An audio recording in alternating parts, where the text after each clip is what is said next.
ഇതാണ് ലിച്ചി മരം കേട്ടോ. ലിച്ചി മരം ഞാൻ നിങ്ങൾക്ക് കാണിച്ചു തരാൻ പ്രത്യേക ഒരു കാരണമുണ്ട്. ലിച്ചി കേരളത്തിൽ വളരെ അപൂർവമായിട്ടാണ് കായ്ക്കുന്നതെന്ന് പറഞ്ഞു കേട്ടിട്ടുള്ളത്.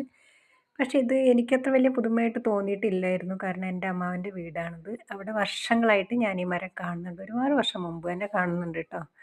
കായ്ക്കൽ തുടങ്ങിയിട്ടും കുറച്ചായിട്ടുണ്ട്.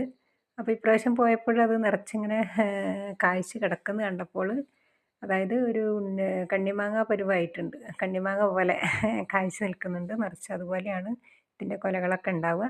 എന്നിട്ട് അതിലിങ്ങനെ കായ്ച്ച് കിടക്കുന്നത് കണ്ടപ്പോൾ എനിക്കത് വളരെ കൗതുകമായിട്ട് തോന്നി. അപ്പോൾ ഞാൻ നിങ്ങളെയും കൂടി കാണിച്ചു തരാൻ വേണ്ടി എടുത്തതാണ്. അതിനുള്ള കാരണം എന്താണെന്ന് വെച്ചിട്ടുണ്ടെങ്കിൽ, ഇത് കേരളത്തിൽ വളരെ അപൂർവമായിട്ടാണ് ഇത് കായ്ക്കുന്നതെന്നാണ് പറഞ്ഞു കേട്ടിട്ടുള്ളത്. പിന്നെ അതുകൊണ്ടാണ് കേട്ടോ ഞാനിതിങ്ങനെ കാണിച്ചു തരണമെന്ന് എനിക്ക് തോന്നിയിട്ടുള്ളത്. പിന്നെ എന്തായാലും നല്ലൊരു കാഴ്ചയാണ്. ഇത് വലുതാകുക പാകമാകുന്ന സമയത്തൊക്കെ ഞാനിവിടെ ഉണ്ടെന്നുണ്ടെങ്കിൽ, വയനാട്ടിലുണ്ടെങ്കിൽ തീർച്ചയായിട്ടും ഞാൻ അതിൻ്റെ വീഡിയോ കൂടി നിങ്ങൾക്ക് എടുത്തിട്ട് കാണിച്ചു തരുന്നതായിരിക്കും കേട്ടോ. എന്തായാലും ഈ മരം നല്ല തണൽ വിരിച്ച് നിൽക്കുന്ന നല്ല മരം കേട്ടോ. നല്ല തണലാണ്, തണലും തണുപ്പും അങ്ങനത്തെ ഒരു മരം കേട്ടോ.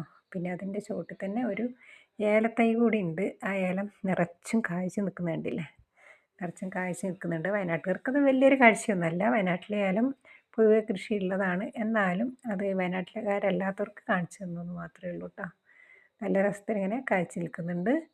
പിന്നെ ഇവിടെ വേറൊന്നും കൂടിയുണ്ട്. കാരണം ഒരുപാട് പഴമരങ്ങളൊക്കെ ഇവിടെ ഉണ്ട് കേട്ടോ. പക്ഷെ എന്നാലും ഇത് ഡ്രാഗൺ ഫ്രൂട്ട്. ഇത് വളരെ കുഞ്ഞാകുമ്പോൾ ഞാൻ വന്ന് കണ്ടതാണ്. കാരണം അന്ന് അവർ വിത്ത് കുഴിച്ചിട്ടിട്ട്, അവർ തിന്ന പഴത്തിൻ്റെ വിത്ത് കുഴിച്ചിട്ടിട്ടുണ്ടായതാണ്. ഇപ്പോൾ അത് കായ്ക്കുകയൊക്കെ ചെയ്തിട്ടുണ്ടെന്ന് പറഞ്ഞു കേട്ടിട്ടുണ്ട് കേട്ടോ. ഒരു എനിക്ക്